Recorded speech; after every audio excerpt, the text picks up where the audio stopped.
जय बाळूमामा. बाळूमामाच्या चॅनलवर सर्व बाळूमामाच्या भक्तांचं सहर्ष स्वागत आहे. आज आपण पहिल्या भागात पाहणार आहोत मामांच्या भंडारीची शक्ती. तर ऐका, मेतकेच्या 1934 सालच्या भंडाऱ्याच्या 21 काही खीर, भात, आमटी असा पारण्याचा प्रसाद तयार केला होता. हजारोंची पंगत बसली होती. पुंडलिक वरदा हरी विठ्ठल असा जयघोष चालू झाला. लोकांनी जेवायला आरंभ केला आणि इतक्यात नभांगणात काळ्या मेघांची दाटी होऊन गडगडाट चालू झाला. सगळे दास्तावले. प्रसादावर पाणी पडणार म्हणून अवस्थपणे चुळबुळ करू लागले. दुरून पावसाची सरी येऊ लागली. मामांनी पावसाच्या सरीकडे आपला दृष्टिक्षेप टाकला आणि ते मोठ्या स्वरात म्हणाले, "अण्णात माती कालवतोस काय?" असे म्हणून खांद्यावरची घोंगडी उजव्या हाताने झटकली. जवळ येणाऱ्या पावसाने आपली दिशा बदलली. मेतक्याकडे न येता तो पश्चिमेकडे गेला. एकेकाळी जासूदबाईंचे सासरे चंदूलाल शहा मामांचा खरेदी विक्री बाजारहाट असा सारा कारभार सांभाळत असत. आपले मौल्यवान दागदागिनेही मामा त्यांना सांभाळायला देत असत. 1932 सालचा भंडारा झाल्यावर मामाने आपले सगळे दागिने एका वस्त्रात बांधून चंदूलाल कडे सोपवले. मामा त्यांना म्हणाले, "हे दागिने तुझ्याकडे ठेव. दरवर्षी यात्रेला यायचे." दुसऱ्या भंडाऱ्याला येताना चंदूलालला मोह झाला. त्यांनी येताना वाटेत ते दागिने रस्त्याच्या कडेला पुरले. तळावर आपल्या आल्या ते जोरात रडू लागले. मामांनी अंतर्ज्ञानाने सारे डोंग ओळखले होते, पण पुढे भंडारा व्हायचा होता. ते समजुतीच्या स्वरात चंदूलाला म्हणाले, "ते ज्या आरती चोरीला गेलं त्या आरती ते आपले नव्हते. दुःख करू नका. यात्रेच्या कामाला लागूया."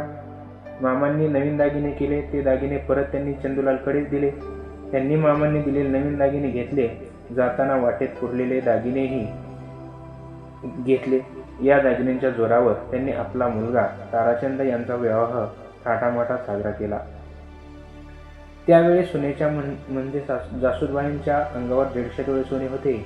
चंदूलालला वाटले आपली चोरी पचली, परंतु या चोरीचा पुढच्या पिढीला त्रास झाला. मुलगा ताराचंद आणि सून जासूदबाईंचा यांना त्रास सुरू झाला. श्रीमंती जाऊन घर मोकळे झाले होते. जासूदबाईंनी मात्र मामांची परमभक्त होती. तिने हात जोडून मामांना विचारले, "मामा, आपल्या माझ्या सासऱ्यांनी फसवलं, त्यांची शिक्षा आम्हाला का?" बघा यावर मामा काय म्हणाले.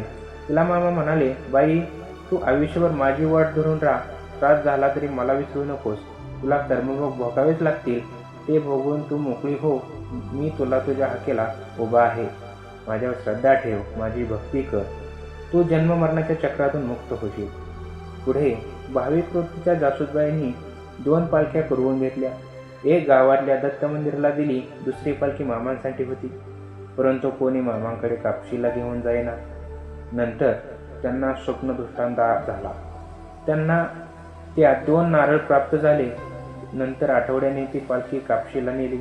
मामाने जासूदबाईंना विचारले, "पालखी बोडकी का आणलीस आणि कुणाच्या परवानगीने आणलीस?" जासूदबाई गोंधळून गेल्या. त्या काय म्हणाल्या? त्या मामांना म्हणाल्या, "पालखी बोडकी कशी? मी परवानगी तर कोणाची मागणार?" त्यावर मामा म्हणाले, "आठवड्यापूर्वी तू 2 नारळ फोडलेस, त्यामुळे तुझी 2 मुलं वाचली. पालखीला छत नाही, गोंडे नाहीत, म्हणून पालखी बोडकी आहे. छत आणि गोंडे तुलाच घालावे लागतील."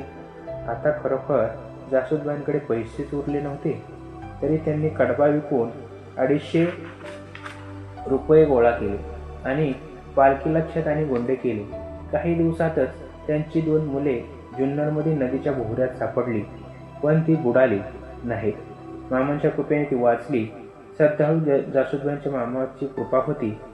असाच पुढचा भाग पाहण्यासाठी आपल्या चॅनलला सबस्क्राईब करा आणि कमेंट बॉक्समध्ये नाईस लिहायला विसरू नका. तर आज आपण पुढच्या भागात पाहणार आहोत पुढचं काय घडलं ते.